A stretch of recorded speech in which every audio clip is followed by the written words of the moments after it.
Hey y'all, ScruffyBottom here. So today we're going to talk about some of the most free-to-play characters that are important in each category. So we'll talk about who we should choose, and then does game mode make a difference? Are characters that you choose arena ready, or could they be, or should they be? And what to consider when selecting characters. So just so you're aware, we're talking about if you start investing at the beginning, will they be endgame ready? So all the recommendations that are in this video today are based off of a 7-star, level 60, gear tier 8 stat character. So let's go. Okay, so there's 4 types of characters in the game. Attackers, these are your damage dealers. So they have high attack, and so not just attack, but what makes some of them good or not good is what other skills do they have to highlight your attacks. Support. This is the backbone of the team. So they apply banes, boons, they apply things that help you gain an advantage or apply a disadvantage to the other team. So they can heal, they can hurt with damage, attack all, or they can slow. Healers. So these restore health.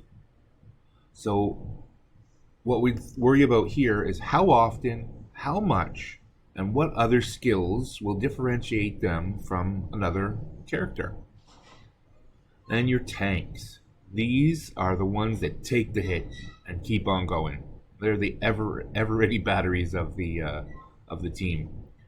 So we look for high health stats, and all the other skills, all the other things that they do matter. So you can have a really high health stat, but if they don't do anything else, they're really not going to be that helpful. They're just going to take the hit. So if you've got them up high enough, sure, go for it. So again, this guide is targeted at free-to-play players. The data is listed for all the pay-to-plays, and you can judge for yourselves who you want depending on who your characters are, and you can see endgame numbers and results. So let's talk about attackers. So here's the list of all the attackers with the damage that they do. So 7-star viability is whether they're free to play or pay to play. And do they have a full team? That was one of the important factors. As you see through today, there is a team that rates pretty damn high on almost all of the factors. So my winners here, Mauer, Isengard team. He's your biggest damage dealer in the game at free to play. You know, honorable mention, Aylmer, he's pay to play, but like I personally run Aylmer. I really like him. But it depends on your mode, game mode that you're playing. So free to play, Strider. Caveat here is going to take you a long time to get him up to 7 stars. He's a login character, so I'm not sure I know anybody yet that has him up to 7 stars. Third place is Azhak. So as you can see, we have 2 of the biggest damage dealers on the same Isengard team right off from the hop. So Mauer, Strider, Azhak. Support. So what we look here is what do they bring to the team? What are they offering? So we have, I put 3 tiers of benefits. The 7-star viability, again, free to play or pay to play, and whether they have a full team. So my number 1 rating is Lady Eowyn. She grants might, she cleanses banes, and that big counterattack. When you're playing against Lady Eowyn teams and they have a whole bunch of Rohan players, Rohan characters, you hit one of them and she's been putting counterattack on everybody, and they all counterattack at once to the same character. It's huge. Second place, Pippin took. With that heal and the grants and the ability to dispel boons at higher levels, he's awesome. I don't care what anybody else says about hobbits. That's a good character. And again, Isengard, Morza, applies the weak-minded, does the assist call. Those assist calls, so with counterattack, with assists, they're huge.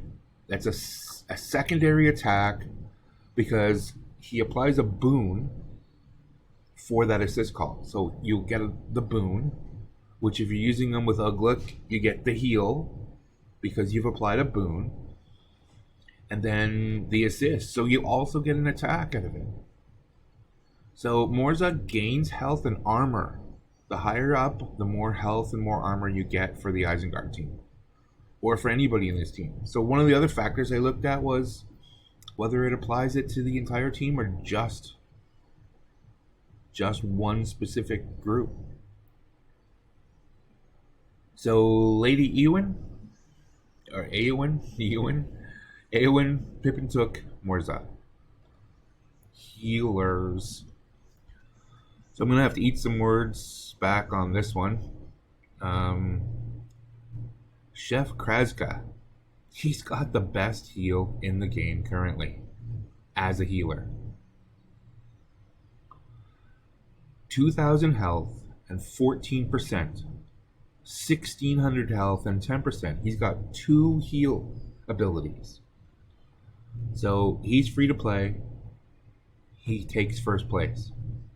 Second, Dunhar. Again, Isengard team. And then third place, here's where I'm eating my words, Naamiri. 1,000 health and 18%. She's only got the 1, but she's taken third. I said she was a horrible character, but it seems that the numbers and endgame numbers are really what make the difference here.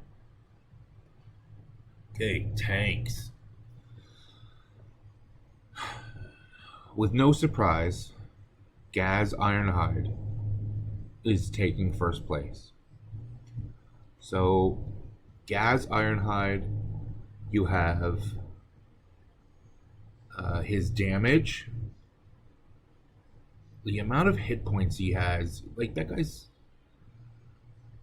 a huge asset to every team you put him on, that you can put him on. He has those 2 AoEs that can really do a lot of high damage when you start ranking them up. So Gaz Ironhide's our first, with no real debate. Uglick second. I think that pretty much covers all the Isengard team. I think you know where I'm going here.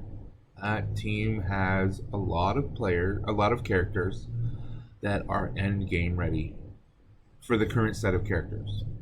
So I'm making this video in July 2023, and this is based on what is here now. And then Eothane, his counterattack, his max health gain, he's coming in third. So you'll see there's a lot of other characters there, like Bulk, for instance. He does a lot of damage. He's got that heal block, but he's pay to play. And he doesn't have a full team yet. You can debate with me all you want, but there's only 4 characters in that Misty Mountain orc team. Okay, so as I said, some of these characters shouldn't be any surprise to anyone. So with attacker, we're going Mauer. Support, Lady Eowyn. Healer, Chef Kraska. And tank, Gaz Ironhide. So if your squad lacking in some way, try considering one of these 4 characters as in the add-in. So when you're looking at where you can use mixed, shadow, or light, there's only one light character in there right now, but could this be a new way to look at arena and arena teams? That's a question. We'll have to try it out and see. Okay, so here's my free-to-play team recommendations by the numbers. So arena, Ugluk is leader. He's also a tank. Attacker, Mauer. Support, Lady Eowyn. Healer, Chef Kraska. And your tank on that team, Gaz Ironhide. So when we look at light campaign, consider Lady Eowyn as the leader. She's also a support character. Attacker, Strider. Got a good AoE there. Support, Pippin Took. Also has the healing. Healer, Naamiri. Tank, Eothen. So maybe consider trying something like that. If you're not doing that well, let's see how this does. 5 character shadow team. Ugluk, Mauer, Morza, Kraska, Ironhide. So these recommendations are going to change all the time depending on the characters that come out and how their stats look, and so a lot of these characters are interchangeable with one character or another. So let's say you're in your shadow campaign team, your Dunhar is much higher from the Isengard team than Chef Kraska. Sub him in. Get Kraska up later, but use Dunhar. So all of those breakdowns will be on my Discord. You can see them in the infographics section. The teams here, by the numbers, are the ones that, with the endgame strategy in mind, will be the ones that will help sustain you through all the levels of the game. So all the way up to level 60, these are the ones that will be high and will stay high. So thanks very much for watching the video. Please give me a thumbs up. Share the video all you want. And please consider following on my channel on Rumble. I might be syncing it with my old YouTube channel as well. And if I do that, then I'll post stuff there as well. But I've been considering doing that. But right now, just exclusively on Rumble. For those of you who don't know much about Rumble, it has different settings. It is more or less the same as YouTube. I chose it over YouTube at this point because you only need 5 subs to stream. So, as you can see on the screen, I got 6. Woohoo! So, I don't care about any of that kind of stuff. I just want to provide some content that's actually helpful and useful to people. So, hopefully this is something that you find useful. Please comment. Feel free to leave me any comment you want. You may disagree with some of my selections, but if you look at the numbers, it's really where we're going. Thanks, guys, and peace out.